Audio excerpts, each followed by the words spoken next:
Earlier this year, the council and staff had a retreat. We call them retreats here, even though we don't retreat very far. We retreated all the way to the White Mill and spent a day together, facilitated retreat to discuss the priorities of the city. We've done retreats in the past, and the first one that I was involved in as city manager was many years ago, where the 3 priority areas you just spoke about were developed. And this retreat that we had earlier this year really focused in on some of that, but expanded on it and revised it slightly to face what we're facing right now as a city that has, in a lot of ways, achieved the priorities that were set forth those many years ago. Growing Danville, we're growing for the first time. Reducing violent crime, 40-year lows, and improving education. And we just saw what happened there with all the schools being accredited and the release of the MOU. So we want to sustain that. We want to build on that. The work is not yet done. The work will always continue. And that's what the council did earlier this year in partnership with the staff. And I'd like to go through some things. And I'm also going to have the help of our Assistant City Manager, Brianna Evans, here shortly throughout this presentation to give a few remarks and cover some of the areas as well. Make sure these slides advance here, and they're not.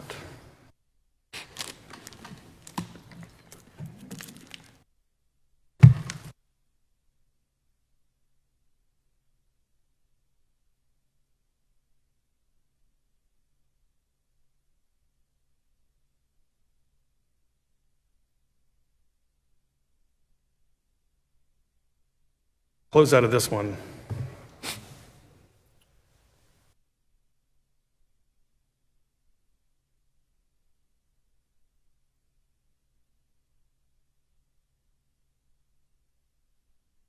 First test is to see if I can actually operate a computer.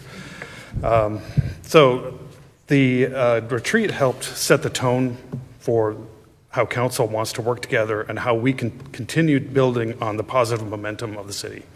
Council reviewed the casino and ARPA spending and looked for how those investments have aligned with our existing city council priorities. And from there, council updated its priorities and identified several big ideas that could move from discussion into action. So a number of the big ideas discussed at the retreat are already moving forward. So some of them are up here on the board, up on the screen. Examples include enhanced communication through a Know Your City newsletter, youth engagement through the Danville Police Department's Youth Advisory Board, a citizen satisfaction survey that is currently out for bid, and council's approval to reduce the curbside recycling fee and a dedicated webpage focused on senior services. The important point is that the retreat was not just about planning exercise. Staff have already identified practical steps that can be taken now and have been taken.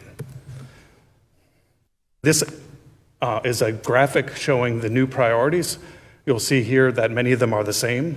We want to strengthen education, grow Danville, and reduce poverty.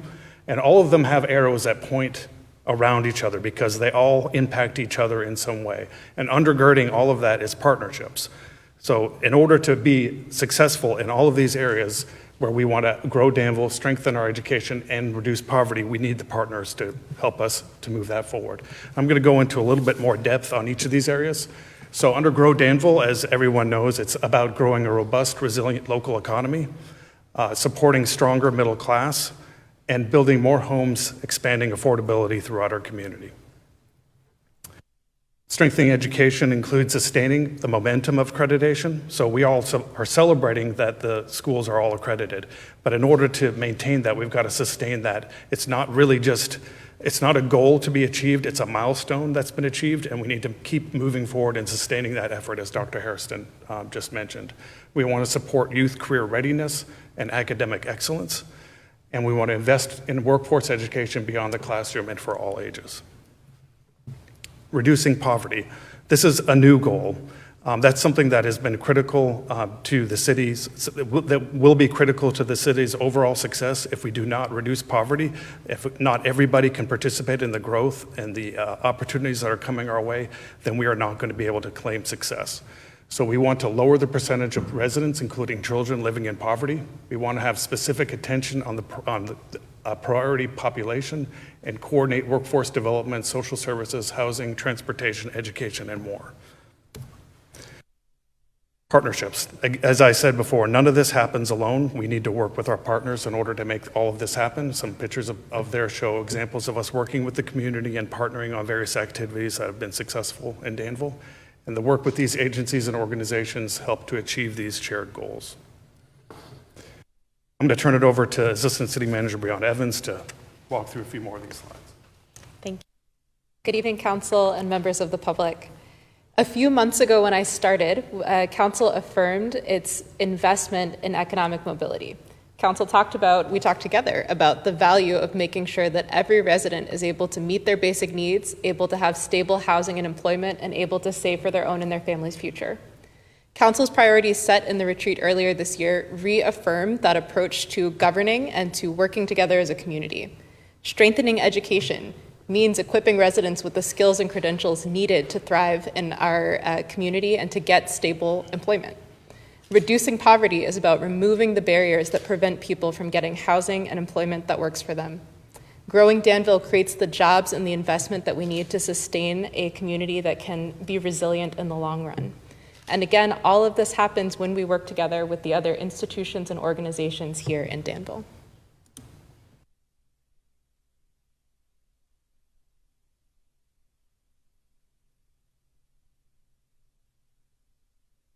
All right, so those priorities that Council set, as Ken said, are already in action.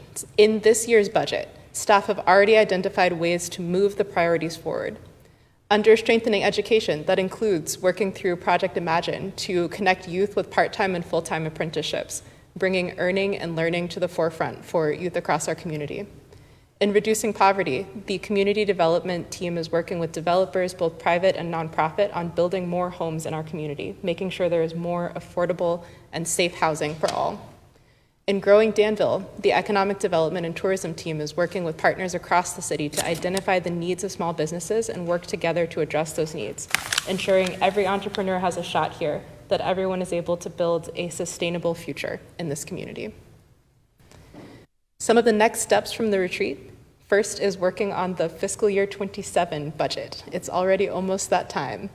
In this year's budget, staff will be considering how to prioritize these 3 areas that Council has named in the retreat.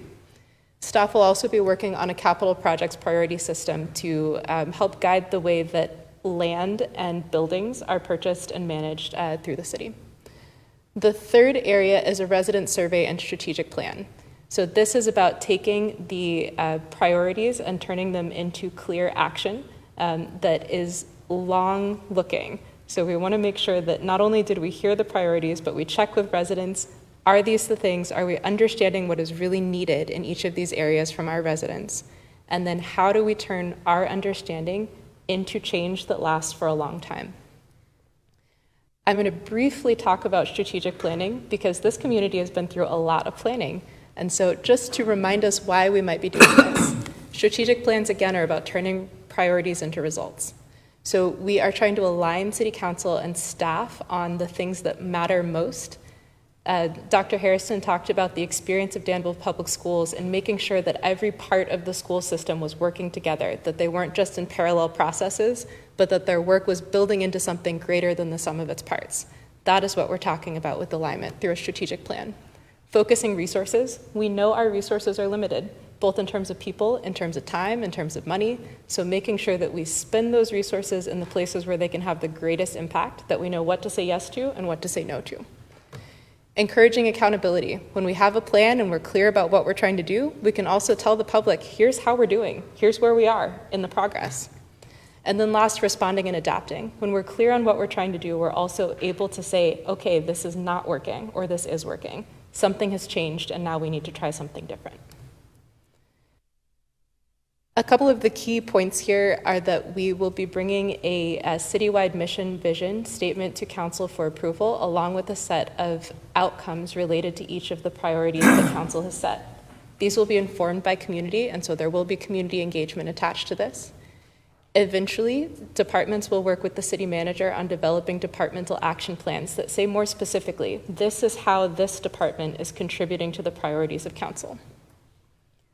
Ooh, a little bit hard to read here, but the key point here is that you may remember Danville has Plan Danville, a big plan that had lots and lots of community engagement.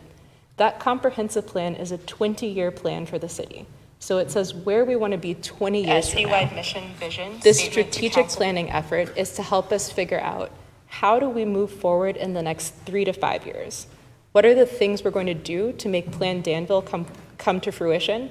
And what are the things we're going to do to make sure the council's priorities guide the things we choose to do? How we move through Plan Danville. The strategic plan gives us some specific goals. It is moderated by the budget, and it also drives the budget. So every year we have a budget process where we pick, this is what we're going to fund for this year, and council approves that. The budget also puts some limits on what we can do. And so we are choosing things in a strategic plan that are possible to complete with the money and resources we have. And last here is that planning processes enable performance management. So we're able to look more regularly on a quarterly basis, for instance, to see what's our progress look like. Sometimes when we don't have a plan, it can take us many years to figure out, are we moving forward on the thing that we're trying to do or not? I'll turn it back to Ken. Brianna, so for departments, the strategic plan clarifies how their work fits into a bigger picture. It gives staff clear guidance on what is a priority and what is not, which helps departments know what to say yes to and what to say no to. It also creates measurable goals that support communication with the public. For council, the plan helps sustain momentum on shared priorities, supports partnership building, and ensures that future decisions are informed by representative community voices.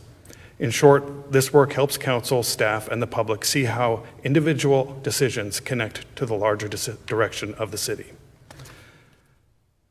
The focus areas give us a practical way to organize our work, grow Danville, strengthen education, reduce poverty, and build the partnerships needed to support all three.